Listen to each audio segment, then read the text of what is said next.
Hi, I'm Dominic Beirne, and thank you for taking time out to watch this short video. Today, I briefly want to talk about stress and why it is so important to manage our stress for both our mental and physical well-being, especially in these difficult times with COVID and lockdown. For over a year now, the whole world in one way or another has been affected by this pandemic. Whether it have been mentally, physically, financially, emotionally, or all those things and more. It truly has been a very stressful year for most of us, and it's still not over yet.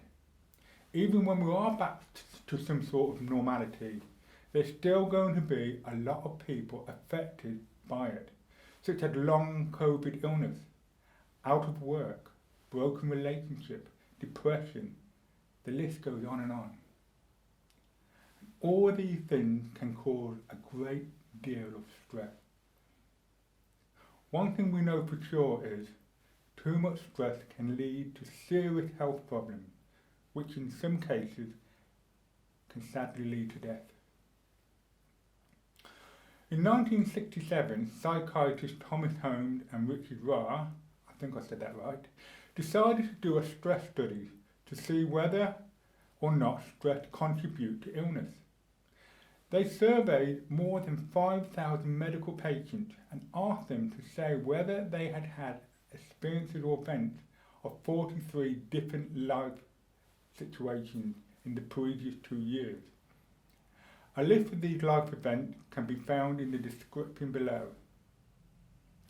Each event, called a life change unit, had a different weight for stress. The more events the patient added up, the higher the score. The higher the score and the larger the weight of each event, the more likely the patient was to become ill. Now, according to research, your probability of illness during the next 24 months is linked to your total score as follows. 0 to 149, there's no particular problem. 150 to 199 can lead to mild crisis of 37% of chances of illness. 200 to 299 a moderate crisis level and a 51% chance of illness. 300 or more a major crisis level and 79% chances of illness. However, some scientists have suggested that the Holmes and Rahe stress scale is weak in certain areas. For example, some feel that different cultural groups react differently to different life events. And that kind of makes sense. So with all that in mind, and everything that had happened during the last 12 months or so, there's no better time than now to begin to learn how to manage our stress. So I'm going to share some tips on how I believe you can reduce your stress and have better mental and physical health. Number 1, to do daily self-hypnosis or meditation. Both hypnosis and meditation is so good for relaxing the mind and the body. And if you do this every day for a few weeks, I'm confident that it will greatly reduce your level of stress. I myself have my own MP3 called Say Goodbye to Stress that you can purchase and download from my website. The link will be in the description below. Number 2, a healthy diet. Cut out junk food and processed food. I won't bore you with all the details why these foods are not good for us, because it has been in the public domain for many years why these foods are not good for us. If you do want more information on this, please direct mail me and I'll send you some suitable links for you to read. Number 3, cut down on your intake of alcohol.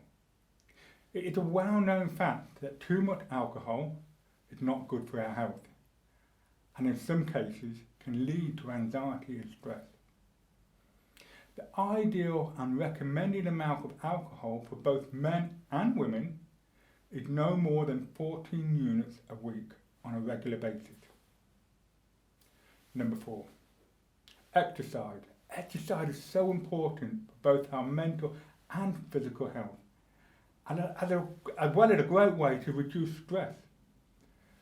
You do not need to go to the gym to exercise. During this lockdown, while the gyms have been closed, so many people have taken up walking, running and cycling, which are all so great for our well-being and for reducing stress. And finally, number 5, if you follow any religious faith, no matter which one it is, then prayer, in my humble opinion, can be so good for calming the mind. If you don't have a religious belief or you don't pray, then just take time out to reflect on what you are aware of in the here and the now. You can do this by just closing your eyes, breathing deeply and slowly, but just for a few minutes.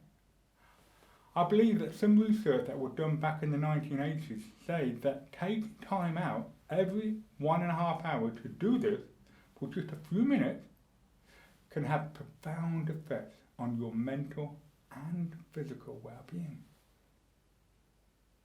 So those are my 5 tips for being able to help manage your stress. I hope you found them useful, and I hope you do give them a go. If you have any questions, please do contact me. All my details will be in the description below. If you liked the video, please click on the like button and share it. And if you haven't already subscribed to this channel, please do, as I will be uploading many more videos and giving you more tips on how I believe you can improve your mental, physical and emotional well-being. So until the next time, stay safe, be kind to yourself and be kind to others.